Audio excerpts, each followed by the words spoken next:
నవీన్ గారు, మీకు గ్రూప్ 2లో విజయం సాధించారు 2026లో. ఈ విజయానికి ఎలా మీరు కష్టపడ్డారు? మన వెంకీస్ ఐఏఎస్ అకాడమీ అభ్యర్థులకి మీరు ఏదైనా సూచనలు ఇవ్వగలుగుతారా? First of all thank you sir, మనం ఇక్కడ ఇన్వైట్ చేసినందుకు. సో నా పేరు నవీన్ కుమార్ అండి. నేను రీసెంట్ గ్రూప్ 2 ఎగ్జామ్లో ఏఎస్ఓ జిఏడిగా సెలెక్ట్ అయ్యాను. సో వెంకీ సార్ ఇన్స్టిట్యూట్ వల్ల నాకు ఈ ర్యాంక్ అనేది రావడం జరిగింది. సో కాబట్టి వెంకీ సార్ పిలవడం కోసం నేను ఇక్కడికి వచ్చాను. సో సార్, మీరు అడిగిన దాని ప్రకారం ఫస్ట్ నేను ఇలా ప్రిపరేషన్ అనేది ఎలా స్టార్ట్ చేసినది అంటే, సో మనకి గవర్నమెంట్ అంటే కాంపిటేటివ్ ఎగ్జామ్స్లో ఉన్న ఆపర్చునిటీస్లో గ్రూప్ 1, గ్రూప్ 2 అంటే సివిల్స్ తర్వాత గ్రూప్ 1, గ్రూప్ 2 అనేది బెస్ట్ ఆప్షన్స్గా మనం చెప్పుకోవచ్చు సార్. సో ఈ గ్రూప్ 2 ప్రిపరేషన్కి మనకేంటంటే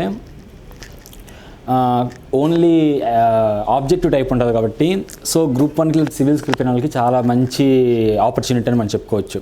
అంతేకాకుండా వాళ్ళు చాలా ఈజీగా కూడా మనం హ్యాండిల్ అనేది చేయగలుగుతాం. కాబట్టి ఈ గ్రూప్ 2లో మనకి ఈ ఆబ్జెక్టివ్లో మనకున్న డిఫైన్డ్ సిలబస్ని మనం అర్థం చేసుకొని దాన్ని మనము ఎక్కువగా మాక్ టెస్టులు కన్నా రాసినట్లయితే, అంటే రివిజన్స్ కూడా మనం ఎలా చేసుకోవాలంటే లిమిటెడ్ సిలబస్ పెట్టుకోవాలి, లిమిటెడ్ బుక్స్ పెట్టుకోవాలా, దాన్ని మనం ఎక్కువ రివిజన్స్ చేసుకోవాలి, దాన్ని ఎక్కువ ఎంసీక్యూస్ అని మనం ప్రాక్టీస్ చేసుకుంటే అది మనకి రివర్స్ ఇంజనీరింగ్గా మనకి వర్క్ అయ్యి అదే మనకి లాస్ట్కి సక్సెస్ అనేది తీసుకొని వస్తుంది సార్. సో లక్షల మంది విద్యార్థులు ఈ ఎగ్జామ్స్ని రాశారు. ప్రిలిమ్స్లో కొద్దిమంది డిస్క్వాలిఫై అయ్యారు, మెయిన్స్ డిస్క్వాలిఫై అయ్యారు. మీరు ఏ సబ్జెక్ట్లో కమాండింగ్ ఉన్నారు, ఎక్కడ ల్యాగ్ అయ్యారు, ఎలా ఆ ప్రిపరేషన్ అనేది ఎన్ని సంవత్సరాలు మీరు ప్రిపేర్ అవుతున్నారు ఇక్కడ అనేది చెప్పండి. సో నేను మామూలుగా ప్రిపేర్ అయినది సివిల్స్కి ప్రిపేర్ అయ్యాను సార్. కానీ దాని తర్వాత ఏంటంటే ఈ ఆపర్చునిటీ కూడా యూటిలైజ్ చేసుకోవాలి, అంటే నాకు సివిల్స్ మెయిన్స్లో ఇలా పోవడం వల్ల ఈ ఆపర్చునిటీ కూడా యూటిలైజ్ చేసుకోవాలని చెప్పి నేను గ్రూప్ 2 కూడా తీసుకోవాలనుకున్నాను. సో నాకు మెయిన్గా డిఫికల్ట్ అనేది ఏంటంటే మనకి తెలుగు సబ్జెక్ట్స్ అనమాట. అంటే ఏంటి, ఏపీ హిస్టరీ అనేది దాన్ని మనం సివిల్స్ మనం టచ్ చేయం. అంతేకాకుండా AP economy, AP geography. So దానికి నాకున్న షార్ట్ టైంలో నేను ఏం చేశానంటే మల్టిపుల్ రివిజన్స్ వాడికి ఎక్కువ టైం ఇచ్చేవాడు అనమాట. ఫర్ ఎగ్జాంపుల్ ఏపీ హిస్టరీ మనకి చాలా లెంతీగా ఉంటుంది, అన్ని నేమ్స్ మనం గుర్తుపెట్టుకోలేం. కాబట్టి నేను ఏం చేసేవాడిని అంటే వాటిని రికార్డింగ్స్ చేసుకునేవాడిని. ఆ రికార్డింగ్స్ని నేను వినడం ద్వారా, అంటే నా వాయిస్ రికార్డింగ్స్ నేను వినడం వల్ల నాకు ఇంకా చాలా ఫాస్ట్గా అయిపోయింది అనమాట అది. కాబట్టి నాకు మెయిన్గా దీంట్లో నాకు వన్ ఆఫ్ ది కమాండింగ్ సబ్జెక్టే తర్వాత ఏపీ హిస్టరీ అయిందనమాట. సో నేను అన్నిట్లో ఆల్మోస్ట్ నాకు 223 to 225 మధ్యలో వచ్చింది నా స్కోర్. కాబట్టి నాకు దీంట్లో ప్రతి దాంట్లో నేను మంచి స్కోర్ అయితే చేసుకోగలిగాను అనమాట. అంటే 60+ వచ్చింది. అవుట్ ఆఫ్ 75, ఈచ్ పేపర్ 75 ఉంటుంది కాబట్టి నాకు ఒక్కో దాంట్లో 60+ అని నేను స్కోర్ చేసుకోగలిగాను. మీరు ఇప్పుడు 2026లో గ్రూప్ 2లో ఏఎస్ఓగా ఉద్యోగం చేస్తున్నారు. ప్రజెంట్ మీరు ఇప్పుడు సాధించారు విజయం.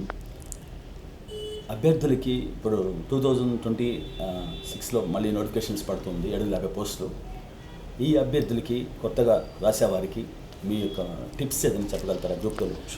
సో టిప్స్ అనేది ఇంకా మనం స్పెసిఫిక్గా ఏంటంటే ప్రతి ఒక్కరు వాళ్ళ ప్రిపరేషన్ని కన్సిస్టెన్సీగా పెట్టుకుంటే వాళ్ళు ఈజీగా క్రాక్ అని చేస్తారు. అందరికీ ఏది మీరు అన్నారు కదా ఇందాక, మెయిన్స్లో ఒక డిస్క్వాలిఫైయర్ కొంతమంది, లేకపోతే ప్రిలిమ్స్ చేశారని. సో ఎక్కడ పోతుందంటే ఆ కన్సిస్టెన్సీ అనేది పోయినప్పుడు ఖచ్చితంగా మనకి ఆపర్చునిటీ మనం కోల్పోతాం అనమాట. సో మన ప్రిపరేషన్ మనం ఫస్ట్ కన్సిస్టెంట్గా పెట్టుకోవాలి, టైం టేబుల్ పెట్టుకోవాలి, ఆ టైం టేబుల్ ఫాలో అవ్వాలి.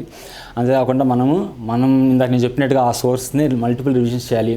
మన నాలెడ్జ్ని మనం ఎప్పటికీ టెస్ట్ చేసుకుంటూ ఉండాలి. ఆ కాన్ఫిడెన్స్ లెవెల్ మీరు ఎప్పుడైతే పెంచుకోగలుగుతారో అప్పుడు మీరు ఖచ్చితంగా బయట అది ఎట్లాంటి పేపర్ అయినా, ఈజీ అయినా, మీడియం అయినా, డిఫికల్ట్ అయినా మీరు ఖచ్చితంగా క్రాక్ అనేది చేస్తారు. మీరు ఏ మెటీరియల్స్ ప్రిపేర్ అయ్యారు, ఇలా మాక్ ఎగ్జామ్స్ ఎలా రాశారు ఇవన్నీ? సార్ నేను మెటీరియల్స్ అనేది ఏంటంటే ఏదైతే జనరల్గా బయట దొరికేవి నేను తీసుకున్నాను. దాంతోపాటు మీరు ఇచ్చిన టెస్ట్ సిరీస్ అనేది నేను తీసుకొని చేయడం జరిగింది. దాని నుంచి నేను చేసింది ఏం లేదు. కానీ వాటిని నేను మళ్ళీ రివిజన్ అనేది ఎక్కువ చేసుకున్నాను. అది నాకు ప్లస్ పాయింట్ అయింది అంతే సార్. నెక్స్ట్ ఇప్పుడు గ్రూప్ 2 మీరు విజయం సాధించారు. నెక్స్ట్ గ్రూప్ 1 సివిల్స్ ఏదైనా ఇంకేదైనా మీకు ఏదైనా బెటర్ ఆపర్చునిటీస్ ఏమైనా ఉన్నాయా? ఎస్ సార్, ఖచ్చితంగా మనం గ్రూప్ 2తోనే మన ఇక్కడ ఆగిపోవాల్సిన అవసరం అనేది లేదు. మనకున్న టైంని, అంటే ఆల్రెడీ మన నాలెడ్జ్ని తీసుకున్నాం, దాన్ని మనం ఇంకొక ఫామ్లోకి మార్చుకోవడం మాత్రమే మనం చేయాలి. కాబట్టి మనకున్న టైంలో మనము ఖచ్చితంగా వచ్చే గ్రూప్ 1 అటెంప్ట్కి లేకపోతే ఇంకా సివిల్స్ కూడా మనం ఉపయోగించుకోవచ్చు. ఫర్ ఎగ్జాంపుల్ నేను ఏఎస్1 అనేది ఉంది, నాకు కొంచెం లిటిల్ బిట్ ఆఫ్ టైం అనేది కొంచెం కలిసి వస్తుంది. కాబట్టి నేను ఆ టైంని యూటిలైజ్ చేసుకోగలిగితే ఇప్పుడు వచ్చే గ్రూప్ 1కి నేను ఖచ్చితంగా మంచి ర్యాంక్ కూడా కొట్టడానికి ఛాన్స్ అనేది ఉంటుంది. ఓకే, ఫైనల్గా ఇప్పుడు మీరు వెంకీస్ ఐఏఎస్ అకాడమీ మీ విజయానికి గ్రూప్ 2 సాధించడంలో ఎలా ఉపయోగపడింది అంటారు మీరు? ఖచ్చితంగా సార్, నాది ఖచ్చితంగా ఉపయోగపడిందని చెప్పాలి. ఎందుకంటే సివిల్స్ తర్వాత నాకు గ్రూప్ 2 గురించి అంత అవగాహన లేదు. దానికి ఫస్ట్ నేను మీతో అప్రోచ్ అయినప్పుడు మీరు ఇచ్చిన గైడెన్స్ కావచ్చు, లేకపోతే ఇక్కడ ఉన్న ఫ్యాకల్టీ కావచ్చు, వీళ్ళు నాకు చెప్పిన మాటలు కావచ్చు, సో వాళ్ళు నాకు ఇదిగోండి ఈ బుక్స్ చదవండి, ఇవే వస్తాయి, మేము మా ఎక్స్పీరియన్స్ చెప్తున్నాము అని మీరు చెప్పిన కాన్ఫిడెన్స్తోనే నేను అది ముందుకెళ్ళి అవి తీసుకోవడం జరిగింది. ఈ మెంటర్షిప్స్ అనేది చాలా ఉపయోగపడింది. ఖచ్చితంగా మెంటర్షిప్ అనేది లేకపోతే మనం ఎలా గైడెన్స్ అనేది మనకి ఎలా వస్తుంది?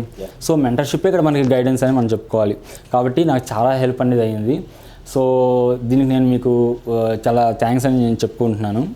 అంతేకాకుండా ఎవరైతే వచ్చే స్టూడెంట్స్ కూడా నేను ఒకటే చెప్తున్నాను, సో ఇట్లాంటి ఆపర్చునిటీస్ అనేది యూటిలైజ్ చేసుకోండి, ఇట్లాంటి ఫ్యాకల్టీని మీరు మెంటర్షిప్గా పెట్టుకోండి. అంతే కూడా సార్ ఇక్కడ ఇంకో స్పెషాలిటీ ఏంటంటే సార్ ఎవరిని వదలరు, ఇంకా ఎక్స్ట్రా ఫ్యాకల్టీని తీసుకొని వస్తారు, ఇంకా సెలెక్ట్ అయిన క్యాండిడేట్స్ కూడా తీసుకొని వస్తారు మెంటర్షిప్ కోసము. సో అట్లాంటి ఆపర్చునిటీ యూటిలైజ్ చేసుకొని మీరు నీట్గా ర్యాంక్ అనేది సాధించడానికి ఉపయోగించుకోగలరు. సో ఫైనల్గా ఈ Venky's IAS academy Nellore branch వాళ్ళు, సో మీలాంటి విద్యార్థులను ఎంతోమంది మరిన్ని విజయాలని సాధించాలని మనస్ఫూర్తిగా కోరుకుంటూ, సో మీతో Venkatesh, Venky's IAS Academy with Naveen. Thank you all of you. See all of you. Thank you sir. Thank you.